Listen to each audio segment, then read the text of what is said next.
በውስጡ የያዘ እንዴት ተመዝግበን በምን ዲሲፕሊን ስራ እንሰራለን የሚለውንም የሚያሳይ ነው። ቀድሞ የነበረውን በፓርቲዎች መካከል የነበረውን ጫና የሚፈታ ህጋዊ አግባብ የሚያሳይ ማለት ነው። ሌላው የሰብአዊ መብት ኮሚሽን ማቋቋሚያ አዋጅ ነው። ሰብአዊ መብት እንደምታውቁት የኛ ካድሬዎች የሚመሩት ተቋም ነበር። ከለውጥ በኋላ ተቋሙን አጠናክረን ካቋቋምን በኋላ መንግስትን ሳይፈራ ሪፖርት የሚያቀርብ ለፓርላማ መጥቶ ሳይቸገር ሪፖርት የሚያቀርብ ብዙ መጠንከር ያለበት ጉዳይ ቢኖርም ግን በንጽጽር ሊበራል የሆነ ነፃ የሆነ ጫና የሌለበት ተቋም ለመፍጠር ተሞክሯል። ሌላው አፋኙ ህግ የጸረ ሽብር ህግ ነበር። በሽብር ስም በጣም በርካታ ሰዎች ቡድኖች ይሰቃዩ ነበር። አሻሽለናል እሱ። ከዚህ ሁሉ በላይ አስከፊው የማረሚያ ቤቶች አስተዳደር አዋጅ ነበር። ሰው ከታሰረና ህግ ፊት ከቀረበ በኋላ ጥፍር መንቀል፣ ጨለማ ቤት ማስቀመጥ፣ መግረፍ፣ ባልታወቀ እስር ቤት ማስቀመጥ የመሳሰሉ ሰብአዊ መብትን የሚጥሱና የሚቃረኑ አካሄዶች እንዲስተካከሉ፣ በቀለብ እንዳይቀጣ፣ በቲቪ ማየት እንዳይቀጣ፣ መጽሐፍ ማንበብ እንዳይቀጣ፣ ታራሚ እንዲሆን በአዋጅም በበጀትም ተደግፏል። ሌላ የሚዲያ አዋጅ ነው። እናንተም እንዳነሳችሁት ሚዲያ ከለውጥ በፊት ዌብሳይት እና ብሎገርስ ከ270 በላይ ብሎክድ ነበሩ። ኮንቬንሽናል ሚዲያ ጃም ይደረጋሉ። ጃም ማድረግ ካልተቻለ ደግሞ ዲሾች በየቤት ዲሽ እንዳይታሰር ይደረጋል። ታውቃላችሁ። እሱ ቀርቶ ሚዲያው ለቀቅ ይደረግ ሲባል በዚያው ልክ አቢዩዝ የሚያደርጉ አሉ። እሱን በህግ አግባብ በልምምድ እያረው መሄድ ያስፈልጋል። ግን እንደነዚህ አይነት አፋኝ ህጎች ለማሻሻል ከፍተኛ ስራ ተሰርቷል። ይሄ ስራ የተሰራው ካቢኔው ከለውጥ በኋላ ከሰኞ እስከ አርብ ስራውን ሰርቶ ቅዳሜ የካቢኔ ስብሰባ እያደረገ ነው። አብዛኛው ህጎች አሻሻለው። ቅዳሜ የሚባል የካቢኔ ስብሰባ ከለውጥ በኋላ የመጣ ነው አልነበረም። ተጨማሪ ጊዜ ወስደን እንስራ፣ በጣም ብዙ ውዝፍ ስራ አለ ከሚል የመጣ ነው።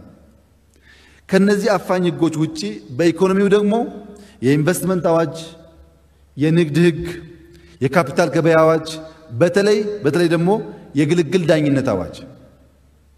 የሚመጣው ኢንቨስተር በሙሉ ግልግል ሲባል ሌላ ሀገር ስለሚመርጥ እኛ በዩኤን ያለውን ህግ የተስማማን ሀገር ስንሆን ሆነን ስናበቃ የግልግል ዳኝነት ኢትዮጵያ ውስጥ ማድረግ የሚያስችል ቁመና መፍጠር እንችላለን በሚል ህግ ተሻሽሏል። እነዚህ ሁሉ ኢኮኖሚውን የሚያሳልጡ በዓለም አቀፍ ለንግድ ምቹ የሆኑ ሀገራት ተርታ ውስጥ ኢትዮጵያ የነበራትን ደረጃ የሚያሻሽል ብዙ ባለሀብቶች መጥተው እንዲሰሩ የሚያደርግ ነው። ሶስተኛው ግን ታላላቅ መድብሎች፣ ትላልቅ መጽሐፍ የሚመስሉ መድብሎች ከ60 ዓመት በላይ የቆዩ ህጎች ተሻሽለዋል። በንጉሱ ጊዜ የነበሩ ከንጉሱ በኋላ ያልሰሩ ህጎች፣ የወንጀለኛ መቅጫ ስነ ስርዓትን ብንወስድ 60 ዓመት የቆየ ሰነድ ነው። ትልቅ መድብል ነው። ከንጉሱ ጊዜ በኋላ አልተሰራም። ከሪፎርም በኋላ ተሰርቷል። አሁን ያለውን ዘመን እንዲዋጅ ተደርጎ ተሰርቷል። የንግድ ህግ፣ የወንጀል ህግና ስነ ስርዓት፣ የማስረጃ ህግ፣ ትላልቅ መድብሎች ለረጅም ዓመታት ያልተሰሩ በህግ ሪፎርም ተሰርተዋል። በህግ ሪፎርም ይሄን ሰርተን በፖለቲካ ከፓርቲ ጋር የሚያያዘውን ሰርተን በኢኮኖሚ ቅድሚያ ያሳውትን ሰርተን በሎ ኢንፎርስመንት ተቋማት ኢን ጀነራል ደግሞ ሪፎርም ሰርተን ስናበቃ ሌላው አምስተኛው ክሪቲካል ኤሪያ ዲፕሎማሲ ነው። ዲፕሎማሲ ላይ ሁለት ችግሮች አሉ። አንደኛ ወደብ አልባ ሀገር ናት ኢትዮጵያ፣ ወደብ የላትም። ሁለተኛ ጂኦፖለቲክሱ ኢትዮጵያን ማዳከም የሚፈልጉ ኃይሎች ብዙ ጊዜ በዘመናት የሚታዩ አሁንም አክቲቭ ሆነው ያሉበት ሁኔታ አለ። ጎረቤቶቻችንን ካልያዝን ፈተና ይገጥመናል የሚል ሐሳብ ነበረን። ደሞ አየነው በተግባር። ዘንድሮ ከኤርትራ ጋር ታርቀን ባይሆን ኖሮ ምን ሊፈጠር እንደሚችል መገመት ያስቸግራል። መታረቃችን የግለሰቦች አለመሆኑን፣ መታረቃችን የህዝቦች መሆኑን ከኤርትራ መንግስት በላይ የኤርትራ ህዝብ በተግባር አሳይቶናል። እሱም በኋላ መጣበታለሁ። ሶማሌ ስንሄድ እኛ እኮ እናንተን አናምናችሁም፣ በክልል ከፋፍላችሁ የምታባሉን እናንተ ናችሁ፣ የእናንተ መንግስት ነው ይሄን የሚያደርገን በጣም እንጠላቸዋለን የሚል ሳይደብቁ ነገሩን ሳውዝ ሱዳን ስንሄድ አሁን እኮ የምንባላበት ነገር በሙሉ የእናንተ ውጤት ነው በኢጋድ ውስጥ ስዩም መስፍን የሚባል ሰው መደባችሁ አባልቶን አከፋፍሎ ወጣ ልንታረቅ አልቻልንም እናንተ እኮ ጎረቤት በሙሉ እናንተ እኮ ብሎ የሚጠላት ሀገር ነበረች ኢትዮጵያ የተከበረው ምክር ቤት ማወቅ አለበት ይሄ እዚህ የነው መከፋፈልና ማጣላት ውጭም ነበረ በጎሳም በምን መከፋፈል ስለነበረ ከፍተኛ ጥላቻ ነበራቸውኛ ላይ ይሄን ለመጠገን የጎረቤት ሀገራት አጋርነት ማጠናከር አለብን ሚዛን መጠበቅ አለብን ቅድሚያ ለዜጎች ክብር መስጠት አለብን ብለን ስራ ጀመርን አንዱ የኤርትራ ጉዳይ ነው ኤርትራ በጋራ ነው የወሰነው ብልጽግና አልወሰነም ኢህአዴግ ነው የወሰነው ጁንታው ነው የወሰነው የአልጀር ስምምነት እንቀበል ብሎ ቃል ጉባኤው አለ ታቃላችሁ ከዛ በኋላ ፓርላማ መጥቻ ቀርቤዋለሁ ሐሳቡ ግን እርቁ እንዳይፈጸም ያልተቆፈረ ጉድጓድ የለም የተስማማነበትም እንዳይፈጸም አልፎ አልፎ የግለሰቦች ዝምድና ነው አልፎ አልፎ ስም እየተሰጠው ማለት ነው አሁን ግን ጁንታው የተከበረውን የኢትዮጵያ መከላከያ ሰራዊት አዋርዶ ራቁቱን ኤርትራ ሲልከው የኤርትራ ህዝብ አለበሰው የኤርትራ ህዝብ ውሃ ጠጣው አበላው አስታጠቀው ይሄን የኢትዮጵያ ህዝብ ማወቅም ማክበርም አለበት የኤርትራ ህዝብ ወንድም ህዝብ ብቻ ሳይሆን የቁርጥ ቀን ዘመድ መሆኑን በተግባር አሳይቶናል በነገራችን ላይ ኦፕሬሽን ተካሂዶ በየቦታው ያገኘናቸው እስር ቤት ያገኘናቸው ምናምን ያገኘናቸው ሰዎች እኮ ጠውልገዋል በ10 ቀን ውስጥ ጠውልገዋል ወደ ኤርትራ ያወጡት ግን በ2-3 ቀን ውስጥ በርትተው ተዋክተው አሸንፈዋል ያስራበን የኛ ነው ያስጠማን የኛ ነው ራቁታቸውን የሄዱ ሰዎች የኤርትራ ልብስ ለብሰው መጥተዋል ለዚህ ነው ኤርትራ ወጋን የሚሉት እንግዲህ ራቁታን ነው ዋጋም መቼም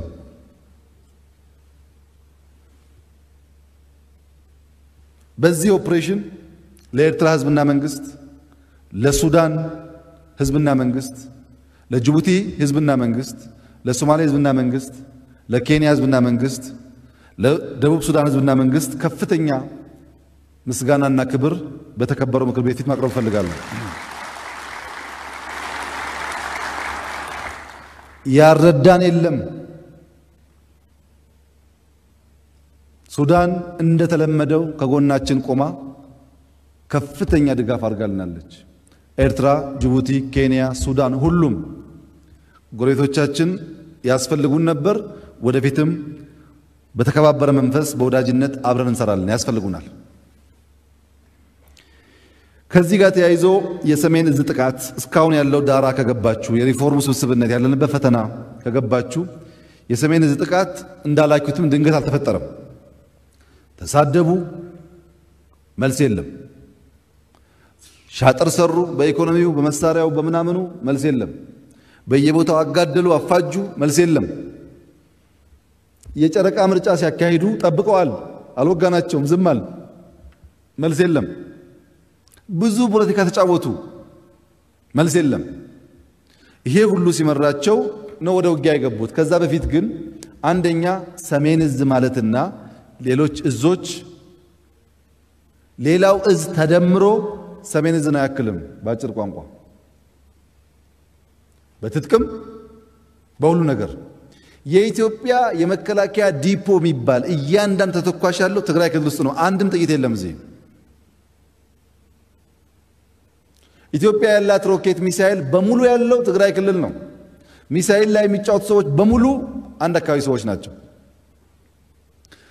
ያን ሮኬት ለማምጣት ብዙ ሙከራ ተደርጓል ጠርተን ይሄ ሮኬት ሌላ ቦታ አደጋ ያጋጠመን ስለሆነ አሁን ኤርትራ ስለማያስፈራን እናንሳው ስንል ይሄ ከኛ ጋር የተወያየው ማታ ሪፖርት ያደርጋል ጧት ህፃናት ያስተኛሉ ሴቶች ያስተኛሉ አይሄድም ከዚህ ለምን ኤርትራ ይወጋናል ይላሉ ዋና ጉዳይ ኤርትራ እንደማይወጉ ያውቁታል ትጥቁ አይወጣም ነው የተዘጋጁ ስለነበረ እኛ ጨፍልቀን ገለን ከወጣን እንኳን ሌላው ህዝብ እናንተም አትቀበሉም እንዴት መከላከያ ህፃናት ገሎ ይወጣል እያስታመም እያባበል ሚሳኤል ማውጣት እንደማንችል ስናቅ በሉ ሚሳኤሉን ቁልፉን አምጡት በስታርተር ስለሚነሳ ቁልፉን አምጧል ቁልፉን አምጥተው አሳይተው መከላከያ ነው ያለው ብለው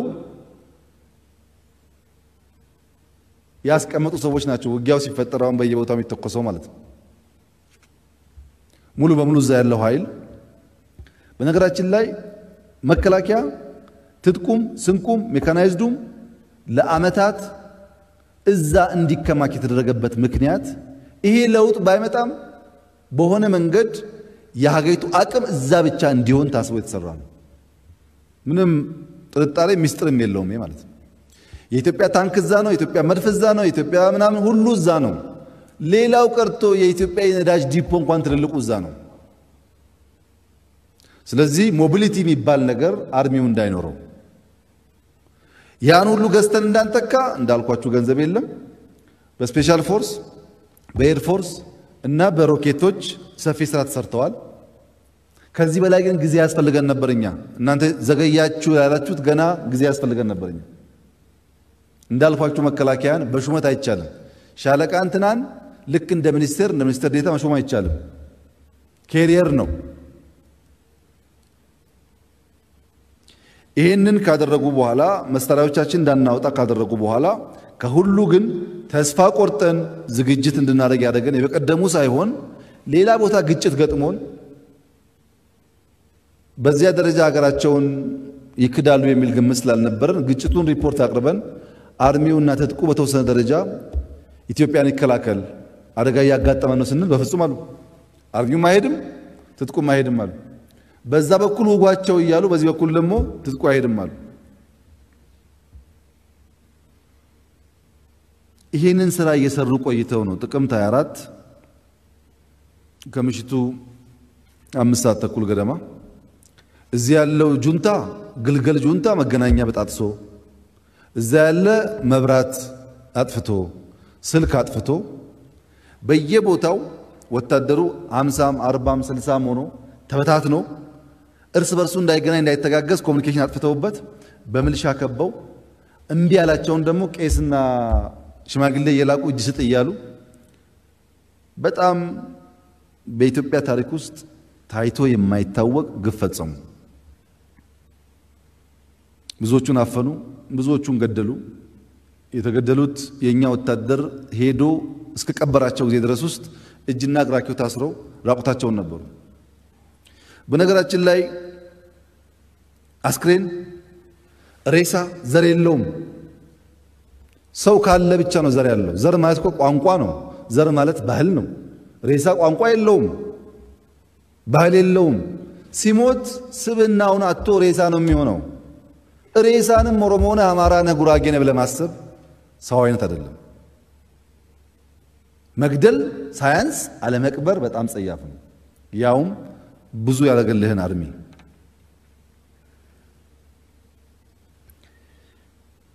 እብሪት ትዕቢት መጥፎ ነው ውድቀትን ማስቀደም ብቻ ሳይሆን ወደ ኋላ ተመልሶ ማሰብ የሚከብዱ ጉዳዮች ያደርጋል በእብሪትና በትዕቢት ተወጥረው መሳሪያ ከያዘን እንደዚህ ከሆነ ብለው ነው ያደረጉት ይሄን ከማድረጋቸው በፊት በይፋ በመድረኮቻቸው ላይ እኛ የምንለውን የኢትዮጵያ መንግስት ካልፈጸመ እንኳን ኢትዮጵያን ምስራቅ አፍሪካን እንበጠብጣለን ሚስጥር እኮ አይደለም ለዲፕሎማቶች ይናገራሉ ይሄ እና እነሱ ይፈራሉ እነዚህ አትንኳቸው ከነካችሁ አካባቢ ይታመሳል እነሱ እኮ እንትናቸው የሚል ስም ያዙ በጣም የሚያሳዝነው ግን ያረጀ ዝንጀሮ በወጣት የለመደውን ዝላይ ለመዝለል ሲሞክር የሚገጥመው ችግር ነውና እነዚህ ሰዎች ምንም አይነት የወታደራዊ ሳይንስ ዕውቀት የላቸው ያረጀ ሐሳብ ነው ያላቸው በፖለቲካውም ያረጀ በኢኮኖሚው ያረጀ በውትድርናውም ያረጀ ያረጀው ሐሳብ ሁለት ታሪካዊ ጭብጦች ማሳያ ላቅርብ በአሜሪካን ሲቪል ዋር የአሜሪካን ሲቪል ዋር የፈጠረው ዋናው ጉዳይ በሳውዝ የአሜሪካ ግዛቶችና በሰሜን የአሜሪካ ግዛቶች የነበረ ግጭት ነው ግጭቱም የባሪያ ስርዓት ይቅር አይቅር ነው አብርሃም ሊንከን የተሰኘው ፕሬዝዳንት ሲመጣ የባሪያ ስርዓት አስቆማለሁ ብሎ መጣ። ደቡብ አካባቢ ያሉ በጥጥ በሰሊጥ እርሻ የሚታወቁት ይሄ ስርዓት መቀጠል አለበት መቆም የለበትም የሚል አቋም ያዙ።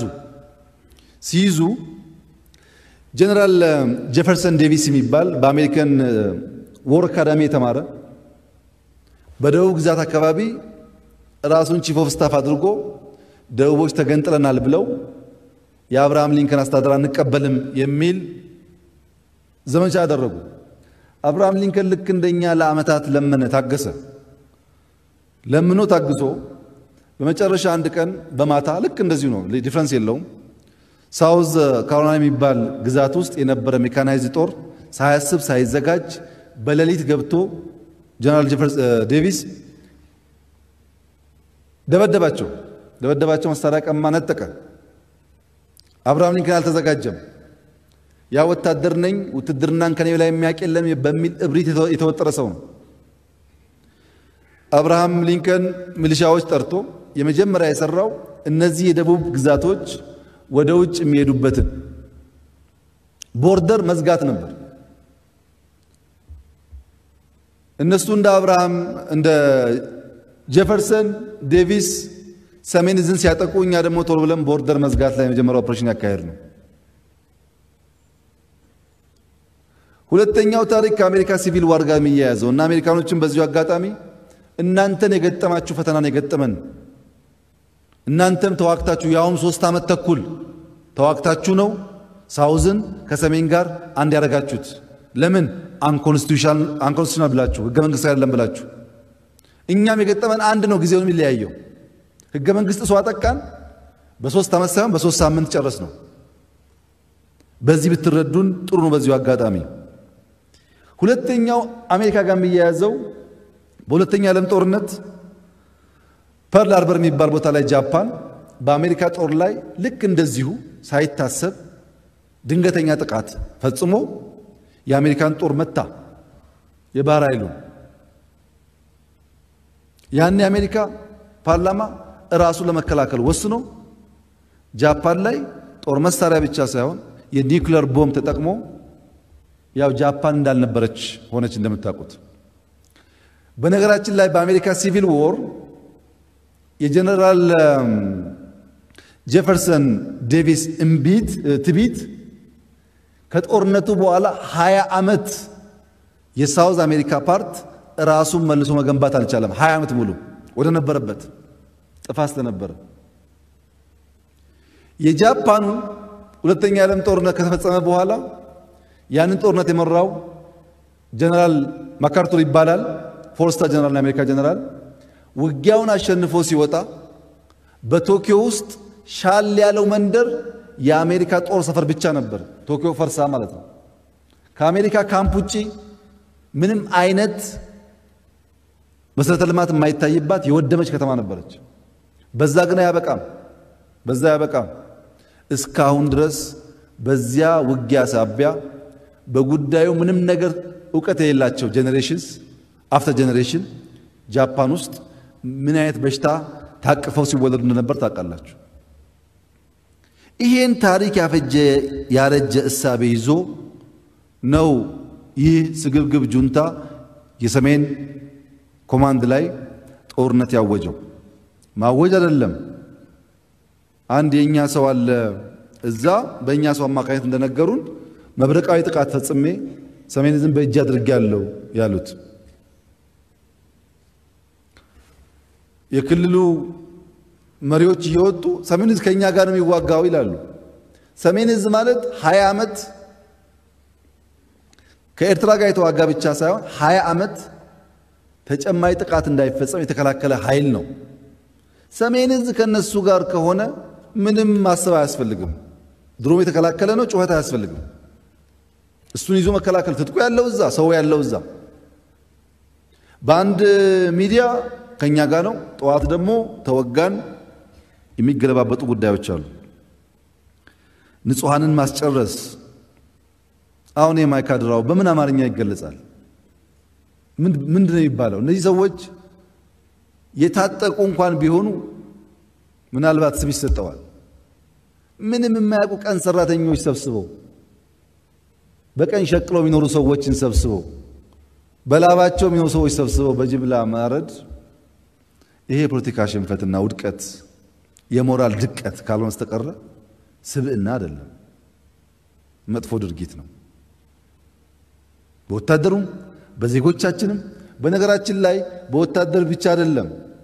ሽሬ አካባቢ ካምፕ አለን፣ የስደተኞች ካምፕ።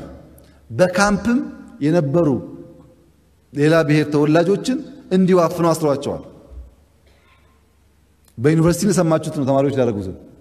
በሁሉም የተሰራው ይሄ ስራ ዓላማው የነበረው መጀመሪያ ሰሜን ዕዝ መምታት፣ በማግስቱ ጠዋት ደግሞ ጎንደርና ወልዲያን መያዝ። ጎንደርና ወልዲያን መያዝ አዲስ አበባ ላይ ባሉ ኤጀንቶች አዲስ አበባ ቦምብ ይፈነዳል፣ አዳማ ይፈነዳል፣ ሐዋሳ ይፈነዳል፣ አገር ይበጠበጣል፣ ከዛ በኋላ የፈለግነው ማድረግ እንችላለን ብለው እዚህም ያሉ ኃይሎች እየተዘጋጁ ነበር። መንግስት ሲቀየር የሆነ ነገር ለመሆን ማለት ነው።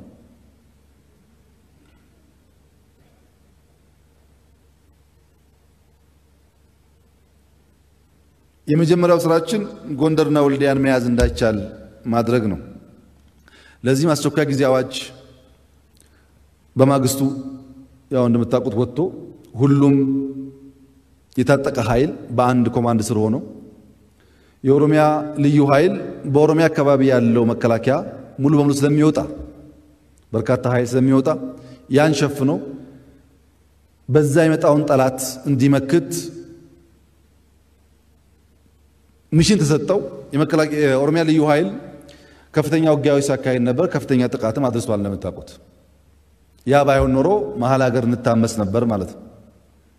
የአፋርና የአማራ ክልል ሚሊሻና ልዩ ኃይሎች በተለይ በድንበር አካባቢ ላይ መከላከያ ኃይላችን እስከምናስጠጋ ድረስ የነበሩ ጥቃት የሚያጋጥማቸው ኤሪያዎች ላይ በከፍተኛ ተጋድሎ ተከላክለው የጠላትን የመስፋት ፍላጎት አስቆመዋል።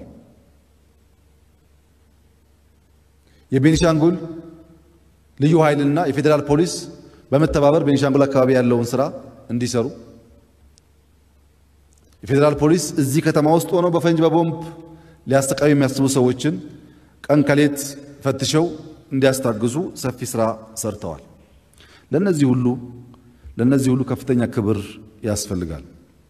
በተለይ የመከላከያ ኃይልን በሚመለከት የተከበረው ምክር ቤት ብዙ ሀገራት የመከላከያ ሰራዊት ዩኒፎርም ለብሰው ታክሲ የሚጠብቁ ከሆነ ቅድሚያ ይሰጣሉ። አውሮፕላን ተራ መሄዱ ከሆነ ቅድሚያ ይሰጣሉ። ዩኒፎርም የሚከበርበት ምክንያት የጭንቅ ቀን ህይወት ስለሚያስከፍል ነው። እኛ ደሞዝ አንከፍላቸውም ታውቃላችሁ። ቢያንስ እንደ ሀገርና ህዝብ መለየው የምናከብር በሰልፎች ቅድሚያ የምንሰጥ ውትድርና ለሀገር የሚከፈል ዋጋ መሆኑን ምናምን ዜጎችና ምናደርግ መሆን አለብን። አለበለዚያ የኢትዮጵያ ጠላት እንደ ማሽሩም ነው የሚፈላ ነው። ይሄ ሲባል ይሄ ነው። ይሄ ሀገር እንዲቀጥል ከፈለግን ለመከላከያ ክብር መስጠት ያስፈልጋል። ይሄን ሁሉም ዜጎች ማድረግ አለባቸው። ማገልገልም አለብን፣ ማክበርም አለብን። ይሄን በማድረግ ነው በቀጣይ የሚገጥመንን ፈተና እንወጣው። ጦርነቱን በሚመለከት ግን እንደከዚህ ቀደሙ በግርድፉ ሳይሆን ትንሽ ገባ እያልኩ ለተከበረው ምክር ቤትና ኢትዮጵያ ህዝብ መግለጽ እፈልጋለሁ። የመጀመሪያው ስራ ወደ ጎንደርና ጎጃም እንዳይስፋፉ ማድረግ፣ ጥቃትን መከላከል፣ ወደ ኤርትራ እንዲያፈገፍግ ያዘዝነው ኃይል አለ፣ ግን መገናኛ የለም፣ ስልክ የለም። ያደረግነው ምንድነው? የጥቂት ወታደሮችን ስልክ ብቻ በተለየ መንገድ ለመክፈት መሞከር እንዲሸሹ ማድረግና በኤርትራ በኩል ደግሞ ሰው በእግሩ ሄዶ ውጡ እንዲላቸው መልእክት ማድረስ ነበር። ግን ምን ያክል ሰው እንደወጣ አናቅም። በተሟላ አልታዘዙም። መጀመሪያ አዛዥ አንቀበልም ብለው የሰሜን ዕዝ አዛዥ በሚመለከት የተከበረው ምክር ቤት እንዲያቅም ፈልገው ጀነራል ድርባ የሰሜን ዕዝ አዛዥ ሆኖ እያገለገለ ውጊያው ከመፈጠሩ ከ15 ቀን በፊት ስብሰባ ከነሱ ጋር ውሎ ምሳ ከበላ በኋላ ከነሱ ጋር ምሳ በልቶ ይታመማል፣ ራሱን ይስታል። ጦር ኃይሎች ይገባል። አብሮ የነበሩ ሰዎች አቅምሰውት ነው የሚል መረጃ መጡ። እንደዚህ አይነት ነገር እንዳታወሩ በሜዲካል ይጣራ ብለን አፈን ነው። ጀነራል ድርባ እስከዛይ ድረስ ተነስቶ ስራ መስራት የሚችልበት ደረጃ አልደረሰም። እሱ ሲታመምብን ነው እኛ ምደባ ይሄድ ነው እንጂ ምደባ ፈልገን አይደለም። ለካሱን በማኮላሸት የሚመጣውን እምቢ በማለት ፍላጎቶች ነበሩ። ከዛ እስኪድን ብለን ሰው መደብን። የተመደበውን አንቀበልም አሉ። በምክትልነት የሚሰራውን ጀነራል አዳምን አፈኑ። ጦሩ እንዳይገናኝ ያደረጉ የምታውቁት ነው። የመጀመሪያው ስራ እንዳይስፋፉ ማቆም። ሮብለት ማክሰኞ የምናውቀው ነገር የለም። እኛ መረጃ ማግኘት ችግር ነበር ለይቱ ሙሉ። ሮብለት ግን ያን ጨርሰው ወደ አማራ ክልል ጥቃት ስለጀመሩ መከላከል ጀመር። ኃይላችን እያመጣን ከአንድ ቀን ሁለት ቀን በኋላ ተደራጅተን እንዳልኳችሁ ድንበር ለመዝጋት ሞከር። ድንበር ለመዝጋት ከሞከርን በኋላ የስበት ማዕከሉን ተረጋግቶ ማሰብ መምራት እንዳይችል እያጠቃን ከትግራይ ወደ ኤርትራ ሄደውን ጦር ለማወቅ 3 ጀነራሎች ይዤ ሄድኩኝ። 3 ጀነራሎች ይዘን የሄድንበት ዋናው ምክንያት ጦሩን አይተን ያለበት ነገር አውቀን ለማቀር ነው። ጦሩ ጋር ስንሄድ ከፍተኛ አሳዛኝ ነገር ስለነበር ሂደቱ ጀነራል አበባው ታደሰ ለአመታት የመራው ያደራጀው ኃይል ነው። ሰሜን እዝ ነበረ። ጦሩ እሱን ሲያይ ሲያለቅስ የፈለከውን እርምጃ ተወስድብኛል፣ አልመለስም፣ በእግሬ ነው የምገባው ከጦሩ ጋር አለ። ጀነራል ጌታቸው ጉዲና ከትግራይ ከመጣ 3 ወር አይሞላው። የራሱ እዝ ነው፣ ልጆቹ ናቸው የተመቱበት። ከጦሩ ጋር አለቀሰ፣ አልመለስም አለ። ጀነራል ባጫ ደበሌ 3ቱ ነበሩ የሄዱት። ጦሩ በጣም የሚያስደንቅ ጀግንነት ነበረው። በተለይ አንዳንዶቹም በኋላ ማነሳቸዋለሁ። ትጥቃቸውን ይዘው ማርከው ሁሉ የገቡ አሉ። እዛ ራቁታቸውን የገቡ አሉ። ይጠውላለጉ አሉ።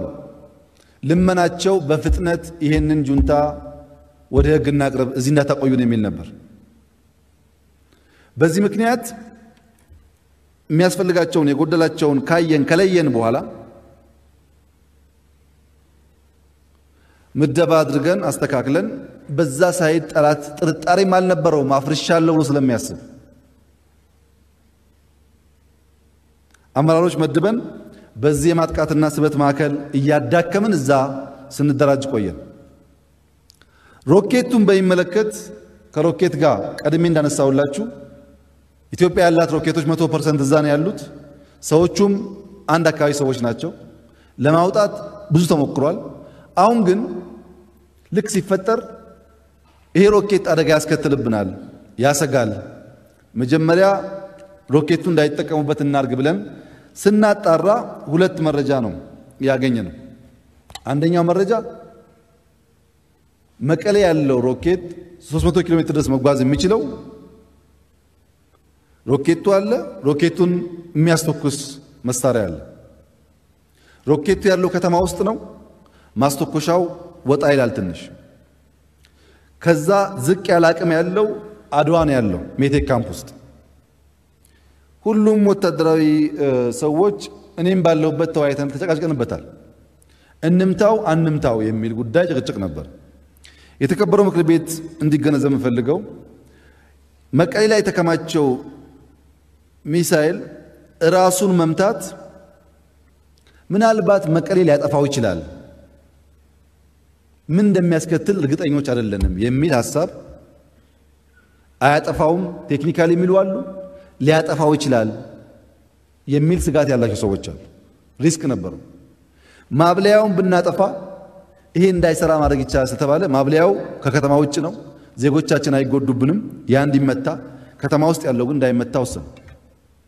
ተመቶ ሰዎቻችን ቢያልቁ አደገኛ ስለሆነ፣ አድዋ ላይ ያለው ግን ከተማ ውስጥ ሜቴክ ካምፕ ስለሆነ እሱ ላይ ከተኮስን በከፍተኛ ደረጃ አድዋን ያጠፋ ይችላል የሚል ስጋት ስለነበረ እንደዚህ አይነት ሪስክ እኛ አንወስድም፣ ከከተማ ውጭ ቢሆን ጥሩ ነው፣ ከተማ ውስጥ ከሆነ አናርግ ብለን በፍጥነት ጠላት ተዘጋጅቶበታል። ከቦታ ቦታ እየቀያየረ ያው እንደምታውቁት የውር ድንበር ሙከራዎች አድርጓል። ሮኬቱን